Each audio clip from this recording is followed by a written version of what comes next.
ছোট ভাই বড় ভাইয়ের আগে বিবাহ করে ফেলেছে, এরকম হয় কি না? বড় ভাই বিবাহ করে না, ছোট ভাইয়ের ঘরে সন্তানও আছে। একদিন বড় ভাইকে ডাক দিয়ে বলে, ও ভাইজান তুমি বিবাহ করো না কেন? বলে বিবাহ করার মতো পাত্রী পাই না, মেয়ে পাই না। মনে মনে ভাবলো ছোট ভাই একটু আপটুডেট, আধুনিক, বড় ভাই একটু আমলওয়ালা, নামাজ কালাম পরে দাড়িওয়ালা। ছোট ভাই বিবাহ করেছে, সন্তান হলো। বড় ভাই যখন বলল মেয়ে পাই না, বিয়া করবো কি? ছোট ভাই মনে মনে ভাবলো হয়তো দামি কোনো শিক্ষিতা মেয়ে চায়, ডানা কাটা পড়ি। খুঁজে টুইজে একটা পেয়ে গেছে। বড় ভাই এর কাছে আওয়াজ দিল, ভাই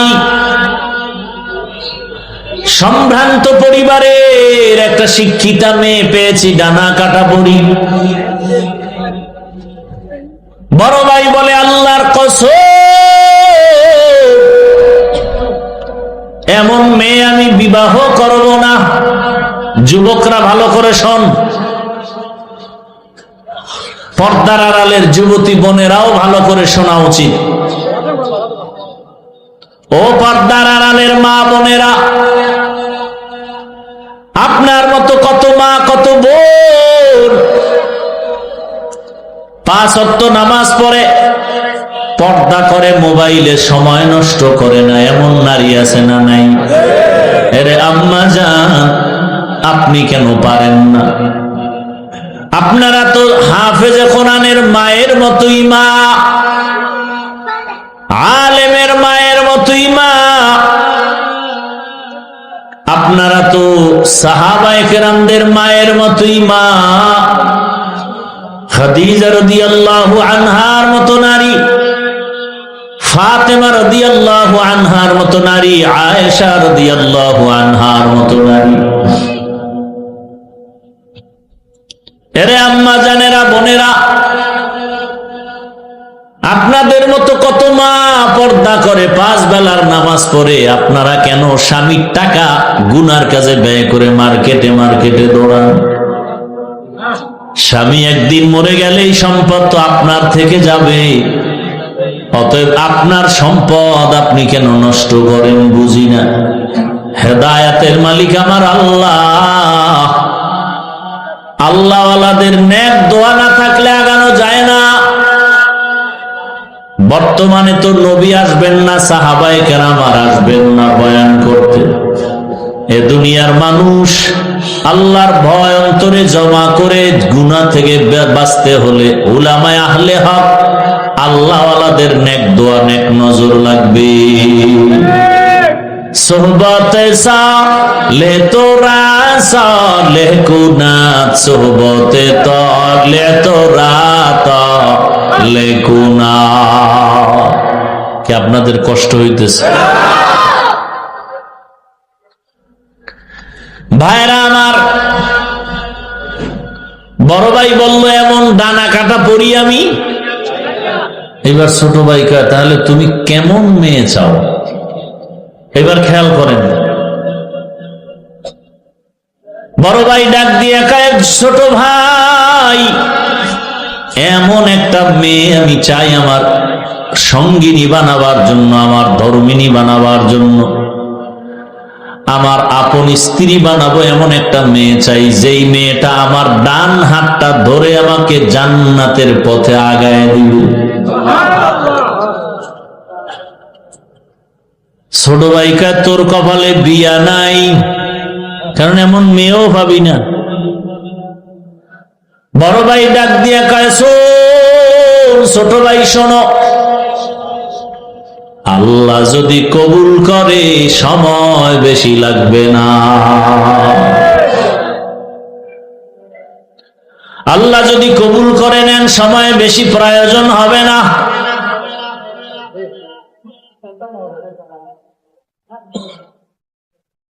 এ কথা বলার পরে আল্লাহর বান্দা বসে নাই,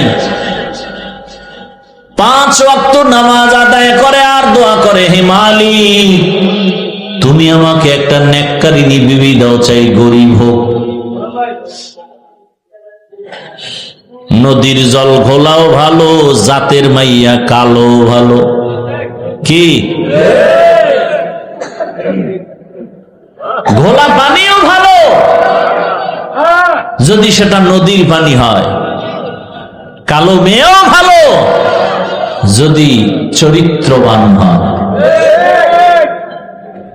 যুবক, তোমার চরিত্র যেমন, তোমার কপালে বিবাহিত মেয়ে আসলে ওর চরিত্রটাও থাকবে তেমন। তুমি চরিত্রহীন, তোমার কপালে আছে চরিত্রহীনা, ভালো আশা করলে লাভ হবে না। হ্যাঁ, তওবা যদি করো, আল্লাহ যদি ক্ষমা করেন সেটা ভিন্ন কথা। আল্লাহর বান্দা মুনাজাতে নামাজে দোয়া করে, হে আল্লাহ, দয়া করে তুমি নেককারিনী একটা বিবি দাও, কারণ কিয়ামতের ময়দানে স্বামী হইয়া আল্লাহর আদালতে দাঁড়াইতে হবে, স্ত্রীর বেলায় হিসাব দিতে হবে। আলা কুল্লুকুম রাঈন কুল্লুকুম মাসউলুন আন রাঈয়াতিহি। নবীজি বলেন, সাবধান হে উম্মত, তোমরা প্রত্যেকেই দায়িত্বশীল, আল্লাহর আদালতে দায়িত্বের কারণে দাঁড়ায় জবাব দিতে হবে। প্রত্যেক স্বামী স্ত্রীর দায়িত্বশীল, প্রত্যেক মা বাবা সন্তানের জন্য দায়িত্বশীল। সন্তানটাকে যদি আল্লাহর নবীর তরিকা মতো চালাইতে না পারেন, কিয়ামতের ময়দানে সন্তানের কারণে বহু মা বাবা জাহান্নামে যেতে হবে। আল্লাহ কোরআনে নিজেই বলেছেন, সন্তান কিয়ামতের ময়দানে মা বাবার বিরুদ্ধে মামলা পেশ করবে। রব্বানা ইন্না আতা'না সাদাতানা ওয়া কুবারানা ফাআদাল্লুনাস সাবিলা রব্বানা আতিহিম যিফাইনি মিনাল আযাব ওয়ালআনহুম লা'নান কাবীরা। সন্তান সব বলে দিবে, আমার মা বাবার দোষে আমি নামাজ পড়তে পারি নাই, মা বাবা আমাকে নামাজের বয়ান দেয় নাই, আমার মা বাবা আমাকে কোরআন শিখায় নাই। অথচ এখনো দেখি ডিসি সাহেব তার অফিসে তার টেবিলে বসে কোরআন তেলাওয়াত করে। ডিসি সাহেব, আপনি কোরআন শিখলেন সরকারি ভাবে নাকি? না না। বলে কেমনে? বলে ছোটবেলা আমার আব্বা আম্মা মক্তবে পাঠাই আমারে কোরআন শিখিয়েছে। এখন সে মক্তব নাই বললে চলে। সকালবেলা মক্তবে যাবে কি, মা বাবা ব্যস্ত সন্তানকে কেজিতে পাঠাবার জন্য। অপকৌশলে মক্তব বন্ধ হয়ে গেছে। আমরা মুসলমান বুঝতে পারি না, মুসলমানের ইতিহাস আমরা জানি না। ভাইরা আমার, 800 বছর পর্যন্ত স্পেন শাসন করেছে মুসলমান। 800 বছর। সেখানে এখন অবস্থা কি? মাইকে আজান নিষেধ। 800 বছর পর্যন্ত শুধু মুসলমান চালাইছে দেশটা, স্পেন। আর সেখানে এখন জোরে মাইকে আজান দেওয়া যায় না। ইরাকের বাগদাদ এলেমের নগরী, হাজার হাজার কোরআনের তাফসির ব্যাখ্যা কিতাব ভরা ছিল লাইব্রেরি বাগদাদের। সব নদীর মধ্যে ফেলে দিল, পুড়ে ফেললো। মুসলমানের ইতিহাস হাসতে হাসতে ইসলামে পর্যন্ত আসেনি, রক্তের বিনিময়ে আসে। কিন্তু আজকে দুঃখ লাগে, গতকালকে এক দলে রক্ত জড়াইছে বেলেট দিয়া, নামাজও পড়ে নাই। এরা হায় হোসেন পার্টি। এমন কপাল পরা যে হোসাইনের নামও কইতে পারে না, হোসেন কয়। কত বড় বেয়াদবি!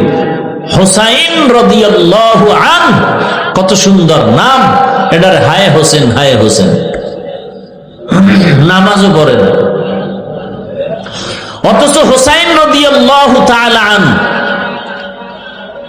কারবালার প্রান্তরে এক ওয়াক্ত নামাজ কাজা করেন নাই।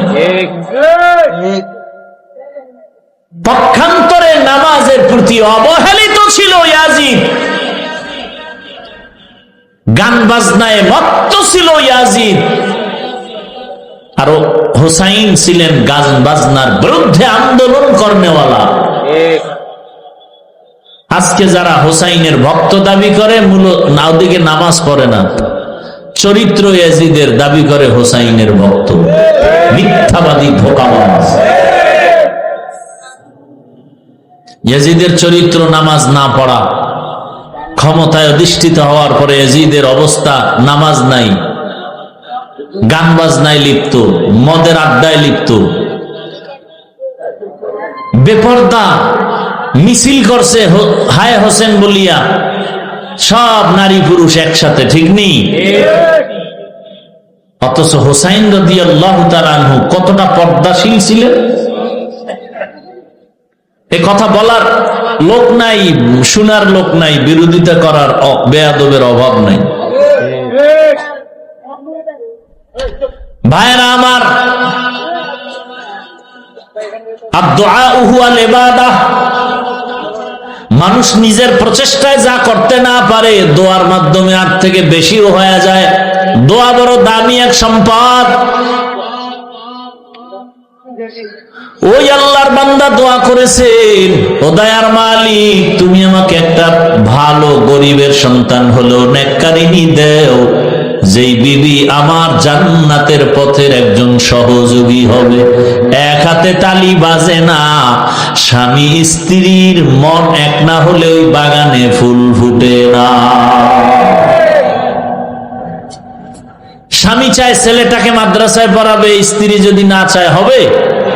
সংসারে ঝামেলা বেড়ে যাবে। এক মনের হতে হয়।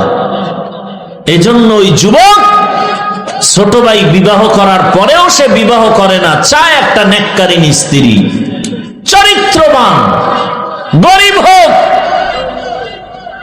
যদি নামাজি স্ত্রী হয়, আদর্শবান হয়, এরা ঘরে থাকবে আর রিজিকে বরকত বেড়ে যাবে। আল্লাহর বান্দা দোয়া করে আর কান্না করে। ছোট ভাই যখন ওই কথা বলল, তোর কপালে বিয়া নাই, অন্তরে আরো চোট লাগলো, কান্না আরো বেড়ে গেল। তাহাজ্জুদ পরে দোয়া করে, হে মালিক, অতিও গভীর হয় রজনী যখন, নীরবে প্রভুর নাম জপিও তখন, প্রভুর করুণা যদি পাইবারে চাও, গভীর রাতে উঠে প্রভুর গুণগান গাও। গভীর রাতে আল্লাহর সাথে কথা বলো রে মুমিন। ফজরে, জোহরে, আসরে, মাগরিবে, এশায় আমার আল্লাহ বান্দার কাছে প্রথম আসমানে আসেন না? প্রতি রাতের শেষ ভাগে আল্লাহ প্রথম আসমানে হাজির। আল্লাহর বান্দা, তোমার কি প্রয়োজন তুমি চাও? আল্লাহর বান্দা কান্না করেন, হে মালিক, দয়া করে তুমি আমাকে একটা নেককারিনী স্ত্রীর ব্যবস্থা করে দাও। হঠাৎ করে ওই আল্লাহর বান্দার কানে একদিন আওয়াজ আসলো, পাশের এলাকায় একজন আল্লাহওয়ালা আছেন মসজিদে, মানুষ তার কাছে দোয়া নিতে যায়। সাধারণ মানুষের তুলনায় আল্লাহওয়ালাদের দোয়া কবুল হওয়ার কারণ তাদের জবান সাধারণ মানুষের জবান থেকে পাক। কি সাধারণ মানুষেরা মিথ্যা বলি, আল্লাহওয়ালারা সহসায় মিথ্যা বলেন না। আমরা সাধারণ মানুষ গালি দেই, আল্লাহওয়ালারা ইচ্ছা করে গালি দেন না। আর যারা গালি দেয় তারা আল্লাহওয়ালা হতে পারে না। গালি দেওয়া হারাম, মিথ্যা বলা হারাম। বড় ভাই খবর পেল এলাকায় একজন আল্লাহওয়ালা সে ভিন্ন এলাকায় মানুষ, ওখানে গিয়া নামাজ আদায় করে আর দোয়া নেয়। ওই যুবক একদিন ফজরের নামাজ আদায়ের জন্য ওখানে চলে গেলেন, গিয়া ওই আল্লাহওয়ালার পেছনে নামাজ আদায় করলেন। নামাজ আদায় করার পরে খুশুসি ভাবে বসলেন, হযরত আমার জন্য একটু দোয়া করবেন। হুজুর পরিচয় নিল, কোন এলাকায় বাড়ি? বলে পাশের এলাকা। বিবাহ করেছেন কিনা? বলে না। বয়স কত? বলে এত করেন না কেন? বলে আমি যেই মেয়ে চাই পাই না। কি চাও? এমন একজন মেয়ে আমি চাই যেই মেয়েটা আমার স্ত্রী হইয়া আমাকে জান্নাতের পথে আগায় দিবে, স্ত্রীর সহযোগিতা আমি জান্নাতের পথে আগায় যাব। আল্লাহর ওলি বলে দোয়া করি আল্লাহ ব্যবস্থা করে দেন। কথা চলতেছে চলতেছে চলতেছে, হঠাৎ মসজিদের বাহির থেকে জানালার পার্শ্বে একটা মেয়ের কণ্ঠে সালামের আওয়াজ।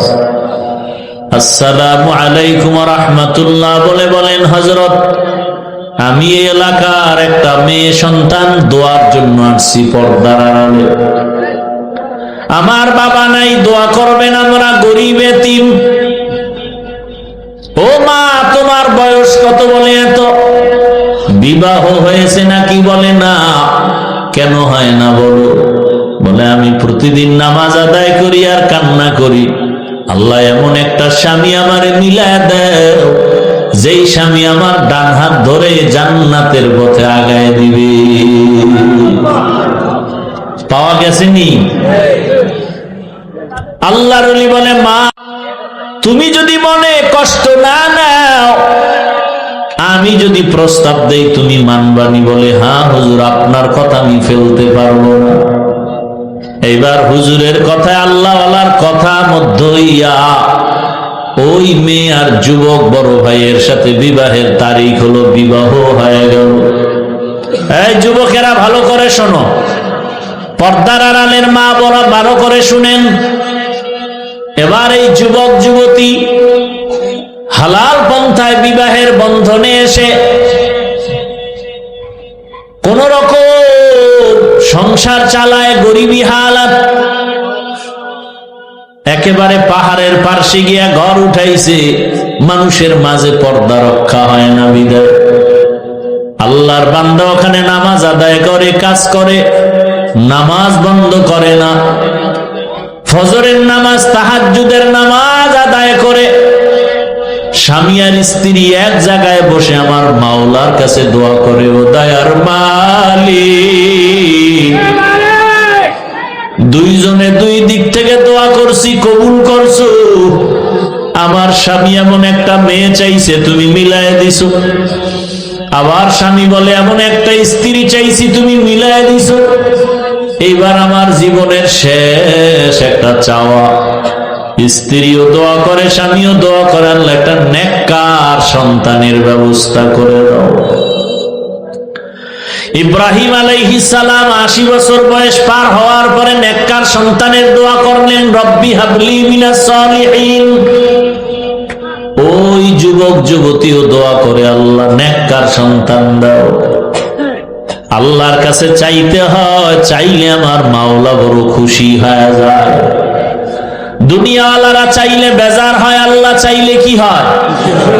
আল্লাহ কয় আমার কাছে চাও, দুনিয়াওয়ালারা বেজার হয় কেন? বলে ওরা অভাবী, আর আমি আল্লাহর কোনো অভাব নাই।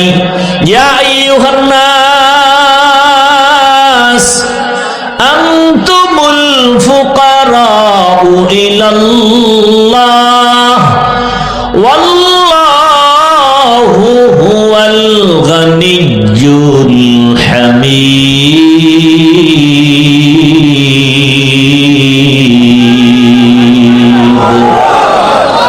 বখা কুরআ কালামুল্লাহ বশনো কদিমাস্তি কদিমাস্তি নইনো।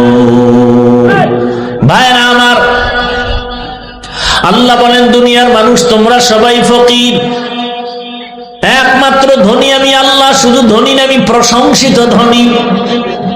দুনিয়ার সবার অভাব আছে, আল্লাহর অভাব নাই। আল্লাহর কাছে দোয়া করছেন, হে মালিক নেককার সন্তান দান করো। আল্লাহ তাআলা তাদের দোয়া এটাও কবুল করে ফেললেন। কিছুদিনের মধ্যে আল্লাহ একটা নেককার সন্তান দান করলেন। সন্তানটার ডান কানে আজান, বাম কানে ইকামতের আওয়াজ। সন্তানটাকে ধর্মীয় শিক্ষা দিয়া আস্তে আস্তে বড় বানাইল। মা বাবার সাথে আদব রক্ষা, সালাম সারা কথা কয় না। আর এখন সন্তানরা IA pass, BA pass, MA pass করে সালাম জানেই না। সালাম দিবে পরের কথা, সালাম বলতেই পারে না। সব পারে আসসালামু আলাইকুম দুইটা শব্দ সুন্দর করে বলতে পারে না, কপাল বড় খারাপ। আর মোবাইল আসার পরে তো সালাম জবাই হয়ে গেছে, এখন হ্যালো চলে, সালাম চলে না। মোবাইলে কি চলে? হ্যালো, সালাম নাই। অথচ সালাম, যেই সমাজে সালাম আছে ওই সমাজে শান্তি আছে, শান্তি। যেই ঘরের মধ্যে সালাম আছে শান্তি আছে। স্ত্রী স্বামীকে সালাম দিবে, স্বামী স্ত্রীকে সালাম দিবে, সন্তান মা বাবাকে সালাম দিবে, মা বাবা সালাম দিবে সন্তানকে। ঘরের মধ্যে ঢুকতে গেলেই সালাম, আসসালামু আলাইকুম ইয়া আহলাল বাইত, ও বাড়িওয়ালা তোমাদের উপরে শান্তি বর্ষণ হোক। জিনেরা থাকলেও জবাব দিবে, ফেরেশতারাও আছে ঘরের মধ্যে, তারাও জবাব দিবে। ঘরের মধ্যে ডান পা দিয়া ঢুকবা, ঘরের মধ্যে ঢুকার সময় জোরে জোরে দুরূদ ইব্রাহিমী পড়বা। ঘরের মধ্যে ঢুকতে গিয়া আলহামদু সূরা পড়বা, কুল হুয়াল্লাহ পড়বা। রিজিকের বরকত কখনো যাবে না। আল্লাহ পাক নেককার সন্তান দিলেন, সন্তানটাকে আস্তে আস্তে লালন পালন করে বড় বানাইলেন। যুবক বয়সে যখন উপনীত হলো, এখন যুবকের মধ্যে আগুন জ্বলে, আগুন, ঈমানের আগুন। বাতিলের বিরুদ্ধে আন্দোলনে ফেটে পড়ে, যেখানে শুনে বাতিল সেখানে ঝাঁপায় পড়ে। খবর পেল মিশর বেঈমান মুশরিক ইহুদিরা দখল করেছে। যুবক রেডি হয়ে গেল প্রতিবাদের জন্য, ময়দানে ঝাঁপায় পড়লো, মিশর তার হাতে নিয়ে আসলো। খবর পেল বাইতুল মুকাদ্দাস জালেমরা দখল করেছে, আন্দোলনে নেমে পড়লো। বাইতুল মাকদিস তিনি হাতের মধ্যে নিয়ে আসলো জালেমদের থেকে। এই যুবকেরা, শিক্ষিত বাবারা, মোবাইলটা যদি হাতে থাকে, বাসায় যাইয়া গুগলে সার্চ দিয়া নামটা বলবো, তুমি এটার ঘটনা তালাশ করে দেখবা। এমন বাবা, এমন মায়ের সন্তান, যুবকের ইমানের স্পিরিট। এই যুবককে, এই যুবকের নাম দুনিয়ার সব ইতিহাসবিদরা জানে, সুলতান সালাহুদ্দিন আইয়ুবী রহমাতুল্লাহ আলাইহি। এতক্ষণ যে ঘটনা শুনাইলাম, কার নাম? মোবাইলে গুগলে সার্চ দাও, মোবাইল খুললে শুধু অন্যায় করো কেন? ভালো ভালো জিনিস দেখারও তো সুযোগ আছে। ইউটিউব খোলো, তুমি উলামায়ে কেরামের বয়ান শুনো, কোরআন তেলাওয়াত শুনো, মক্কা মদিনার ইমামের তেলাওয়াত শুনো। গুগলে সার্চ দাও, আসমানটা কেমনে বানানো হলো, গ্রহ নক্ষত্র গুলো, সৌরজগৎ কেমনে বানানো হলো, এগুলো গুগলে সার্চ দাও। আর কাগজ কলমে লেখো, গবেষণা করো, আদর্শবান হও। যুবক, সালাউদ্দিন, সুলতান সালাহুদ্দিন আইয়ুবীর ইতিহাস পড়ো। অল্প বয়সে গোটা দুনিয়াতে আলোড়ন সৃষ্টি করে ফেললো তার আদর্শ দিয়া, ইমানের স্পিরিট। আমি চাই যুবক, তুমি ডাক্তার হও, প্রফেসর হও, তবে তোমার আদর্শটা সালাহুদ্দিন আইয়ুবীর মতো হতে চাই। তুমি ইঞ্জিনিয়ার হলেও যেন কোরআন পড়া ভুলে না যাও, ডাক্তার হলেও যেন কোরআন পড়া ভুলে না যাও। তোমার মতো কত ডাক্তার যুবক জেনারেল লাইনে পড়ে ডাক্তার হইয়া কোরআন পড়তে পারে না? পারে না। তুমি পারো না কেন? তওবা করো। জীবনে তো গুনাহ কম করো নাই। কত গান শুনছো, কত দাড়ি কাটছো, কত বেপরদার আড্ডায় গেছো, পার্কে গেছো, কত রাত্র মোবাইলে গুনাহ করে কাটাইছো। এখন সময় আছে, তওবা করো। মনে মনে আমার আল্লাহকে ডাকো, আর গুনাহ করবা না, দাড়ি কাটবা না, নামাজ ছাড়বা না, বেপরদায় চলবা না। ও মা বোনেরাও তওবা করেন। আর স্বামীর মাল নষ্ট করবেন না, মোবাইলে সময় নষ্ট করবেন না, নামাজ ছাড়বেন না। সন্তানটাকে কোরআনওয়ালা, নামাজি, আদর্শবান ডাক্তার বানাবেন। কোরআন পড়নেওয়ালা, নামাজি, আদর্শবান ইঞ্জিনিয়ার বানাবেন। কোরআন পড়নেওয়ালা, নামাজি, আদর্শবান প্রফেসর বানাবেন। কিন্তু কোরআন যেন ভুলে না যায়। আল্লাহর কাছে দোয়া করেন একটা নেককার সন্তানের জন্য। আল্লাহর কাছে অভাব নাই। এমন আদর্শ মুরব্বীরা রেখে যাবে, সন্তানটা যেন মরিয়া গেল যেন আপনাদের জন্য দোয়া করে আর বলে, আমার মা বাবা আদর্শবান ছিল, নামাজি ছিল, আমার মা বাবার আদর্শের কারণে আমি সন্তান নামাজি হয়েছি, কোরআন পড়নেওয়ালা হয়েছি।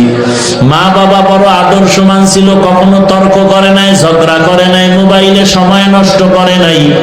আমার মা বাবা কখনো কেউ কাউকে গালাগালি করে নাই। সন্তান তখন দোয়া করবে। আর যদি মা বাবার আদর্শ আপনাদের খারাপ হয়, সন্তান এক সময় ধিক্কার দিয়া বলবে, আমার মা বাবা নামাজ পড়ে নাই, আমি কেমনে নামাজি হব? আমার মা বাবা সারাদিন তর্ক বিতর্ক, ঝগড়া, গালাগালি, মোবাইল নিয়ে পড়ে থাকতো, আমার মা বাবার কারণে আমি খারাপ হয়ে গেছি। ও মা বোনেরা, মা বাবারা, মুরব্বীরা, সন্তানের অভিশাপ পাবেন, সন্তানের ধিক্কার পাওয়ার মতো কাজ করিয়েন না। এখনো সময় আছে, তওবা করেন, আর নামাজ ছাড়বেন না, আর বেপরদায় চলবেন না। মা বাবার দোয়া নিয়ে স্বামীর মাল হেফাজত করবেন, নামাজ আদায় করবেন, মোবাইলে গুনাহ করবেন না।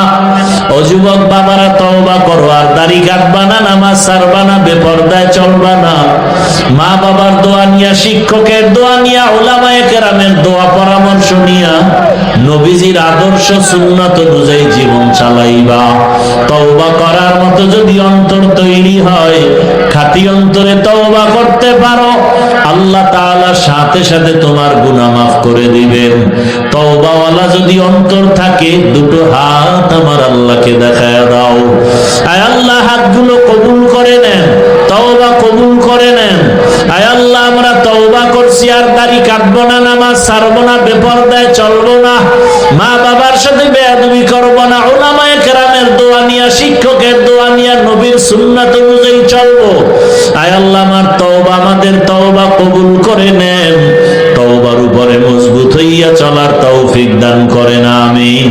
আলহামদুলিল্লাহি রাব্বিল আলামিন, ওয়াসসালাতু ওয়াসসালামু আলা সাইয়্যিদিল আমবিয়া ওয়াল মুরসালিন وعلى آله وأصحابه أجمعين يا أرحم الراحمين يا أرحم الراحمين يا أرحم الراحمين رب ارحمهما كما ربياني صغيرا اللهم إنك عفو كريم تحب العفو فاعف عنا اللهم إنا نسألك رضاك والجنة ونعوذ بك من سخطك والنار اللهم رب الناس اذهب البأس اشف أنت الشافي لا شفاء إلا شفاؤك شفاء لا يغادر سقما اللهم إنا نسألك بأن لك الحمد لا إله إلا أنت المنان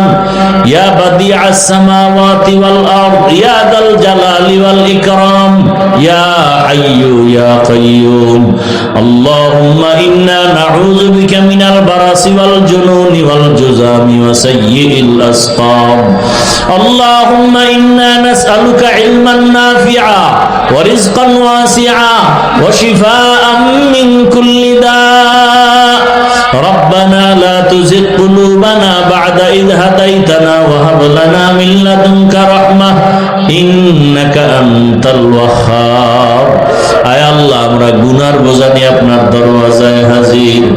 আয় আল্লাহ তাআলা, মেহেরবানি করে আমাদের আপনি মাফ করে দেন। উলামায়ে কেরাম, মুরব্বী, হাজী সাহেব, যুবক, ছাত্র, পর্দার আড়ালের মা বোনেরা, আয় আল্লাহ মেহেরবানি করে আমাদের সবাইকে মাফ করে দেন, তওবা কবুল করে নেন, মজবুত হয়ে চলার তৌফিক দান করেন, সুন্নাতওয়ালা জীবন আমাদের দান করেন, নবীজির রওজা মোবারক বাইতুল্লাহ জিয়ারতের জন্য কবুল করে নেন। আয় আল্লাহ, আমার কলিজার প্রত্যেকটা যুবকের দ্বীনের খাদেম বানায় দেন।